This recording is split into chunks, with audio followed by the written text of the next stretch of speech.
Hello everyone, I am Varisha and welcome to my YouTube channel.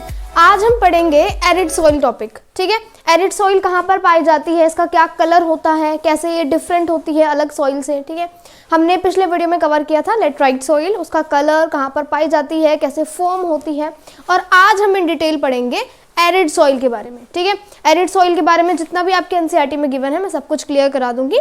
So start करते हैं।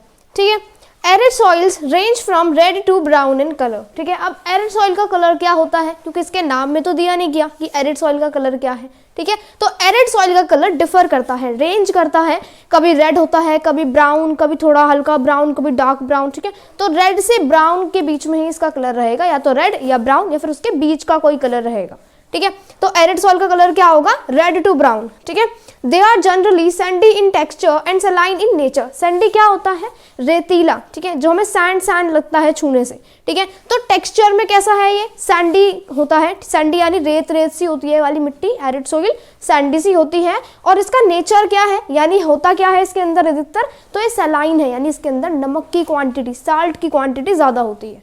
ठीक है, तो सैंडी इन टेक्सचर और saline in nature. In some areas the salt content is very high and common salt is obtained by evaporating the water. ठीक है, कुछ areas में तो इतना ज्यादा नमक पाया जाता है इस मिट्टी के अंदर, एरिड सॉइल के अंदर, कि जो कॉमन साल्ट है जो हम खाते हैं, ठीक है, जो हम कंज्यूम करते हैं हमारी वेजीज वगैरह में, सब्जी वगैरह में। ठीक है, तो वो जो वाला नमक है ना, कॉमन साल्ट, वो भी हम इस मिट्टी में से इवेपोरेट करके निकाल सकते हैं। ठीक है, तो कोई एरियाज में क्या है, इसका साल्ट कंटेंट इस मिट्टी में इतना ज्यादा नमक होता है कि इस मिट्टी में से हम इसको पानी वानी मॉइस्चर वगैरह को इवेपोरेट कर नमक बना लेते हैं, जो कॉमन साल्ट होता है जो हम यूज करते हैं हमारी डेली कुकिंग में। Due to the dry climate, high temperature, evaporation is faster and the soil lacks humus and moisture. ठीक है, अब ये जो सॉइल है ना बहुत ज़्यादा ड्राई होती है, यानी इसमें मॉइस्चर नाम की कोई चीज़ होती ही नहीं है। ठीक है, तो ड्राई क्लाइमेट, इसके आसपास का जो क्लाइमेट है एकदम ड्राई होता है, यानी वहाँ पर मॉइस्चर की कमी होती है। हाई टेम्परेचर यानी कि खूब गर्मी होती है, धूप बड़ी तेज़ पड़ती है, तो इस मिट्टी में से सारा जो मॉइस्चर का कंटेंट है वो इवेपोरेट हो जाता है। ठीक है,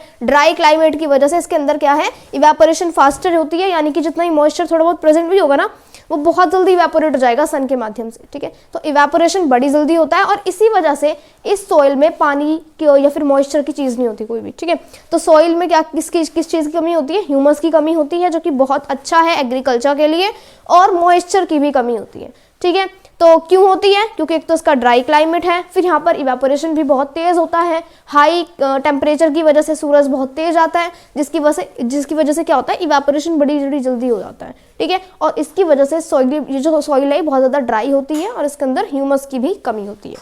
ठीक है, The lower horizons of the soil are occupied by कंकड़ because of the increasing calcium content downwards. ठीक है, अब जो सॉइल के लोअर जो होराइजन्स है, नीचे जो जब हम आते हैं, ठीक है, तो वहाँ पर इस सॉइल में क्या है, कंकड़ ने ऑक्यूपाई किया हुआ है, यानी वहाँ पर कंकड़ की जो क्वांटिटी है वो ज़्यादा है, कंकड़ की कंसंट्रेशन ज़्यादा है। क्यों ज़्यादा है, क्योंकि नीचे जाते जाते कैल्शियम का जो कंटेंट है वो बढ़ता चला जाता है, और कैल्शियम के कंटेंट की वजह से कंकड़ भी बढ़ते चले जाते हैं। ठीक है, After proper irrigation, these soils become cultivable as has been in the case of Western Rajasthan. ठीक है, अब एक बात बताओ, ये जो सॉइल है इसके अंदर बिल्कुल भी मॉइस्चर नहीं है, बिल्कुल भी पानी नहीं है, ना ही इसके अंदर ह्यूमस है, तो क्या इसमें हम एग्रीकल्चर कर सकते हैं? नहीं कर सकते। लेकिन अगर हम इसमें कुछ टेक्निक लगाएं, इसे अच्छे से इरिगेट करें, सिंचाई करें, इसमें पानी दें, तो फिर भी थोड़ी बहुत ही कल्टिवेबल यानी कुछ हमें एग्रीकल्चर कर दे सकती है। ठीक है, तो ऐसे ही प्रॉपर इरिगेशन के बाद ये जो सॉइल है, एरिड सॉइल, ये थोड़ी बहुत कल्टिवेबल यानी कि खेती करने लायक हो जाती है। ठीक है, जैसे कहाँ पर केस रहा है, वेस्टर्न राजस्थान में, राजस्थान के भी एकदम वेस्ट में जाते हैं हम। ठीक है, तो वहाँ पर क्या है कि एरिड सॉइल प्रेजेंट है, और वहाँ पर उसमें बिल्कुल भी पानी नहीं है, मॉइस्चर नहीं है, लेकिन काफ़ी प्रॉपर इरिगेशन वगैरह कर पानी देकर वहाँ पर एग्रीकल्चर कराया जाता है।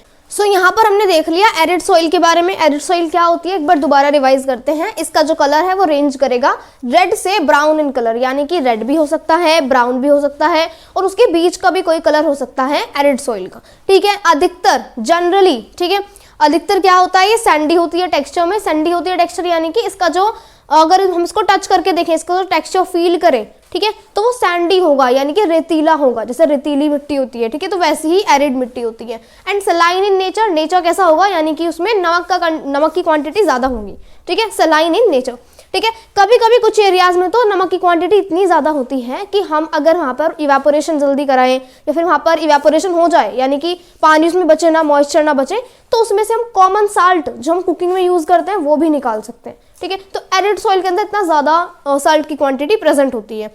ड्राई क्लाइमेट होता है यहाँ का, फिर हाई टेम्परेचर होता है, तो इसी वजह से बहुत ही जल्दी इवेपोरेशन होता है। सूरज एकदम तेज़ आता है यहाँ पर, ठीक है, जहाँ पर भी एरिड सॉइल प्रेजेंट होगी, तो इसी वजह से इवेपोरेशन बड़ी जल्दी होता है और इसके अंदर ना ह्यूमस बचता है ना ही मॉइस्चर बचता है, यानी कि एकदम ये फिर ड्राई हो जाती है, ठीक है। लोअर जो होराइजन है, अगर हम इसके नीचे जाएं लोअर पार्ट में, तो इस सॉइल में कंकड़ होते हैं, क्योंकि वहाँ पर नीचे जाते जाते कैल्शियम का कंटेंट, कैल्शियम की क्वांटिटी या फिर कैल्शियम का कंसंट्रेशन कह लो, वो बढ़ता चला जाता है। जितना ज़्यादा बढ़ेगा उतना ज़्यादा कंकर की क्वांटिटी होगी, ठीक है। अब इतनी ज़्यादा ड्राई है, ना इसके अंदर ह्यूमस है, ना इसके अंदर मॉइस्चर है, तो क्या इसमें एग्रीकल्चर होगा? नहीं होगा, सीधी सी बात है। लेकिन फिर भी अगर इसमें हम प्रॉपर इरिगेशन करें, इसको पानी दें, ठीक है, अगर इसमें हम पानी वगैरह का अच्छे से इरिगेशन वगैरह करें, तो ये सॉइल थोड़ी बहुत कल्टिवेबल बन जाती है, यानी हम इस पर खेती कर सकते हैं, जैसे हमने वेस्टर्न राजस्थान में करी है। क्योंकि क्या वेस्टर्न राजस्थान में एरिड सॉइल प्रेजेंट है, वहाँ पर उसमें बिल्कुल ड्राई होती है, पानी नहीं होता है, लेकिन प्रॉपर कल्टिवेशन करने के बाद वो थोड़ी बहुत खेती करने के लायक हो जाती है, ठीक है। सो यहाँ पर आपको अच्छे से क्लियर हो गया होगा कि एरिड सॉइल क्या होती है, ठीक है। जितना भी एनसीईआरटी में गिवन है मैंने आपको सब कुछ क्लियर करा दिया, ठीक है।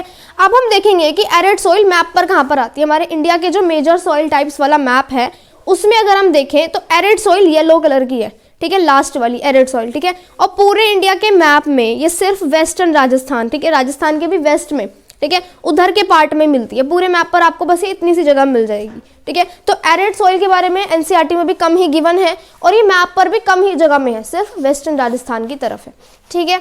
सो आई होप आपको अच्छे से क्लियर हो गया होगा एरिड सॉइल का टॉपिक।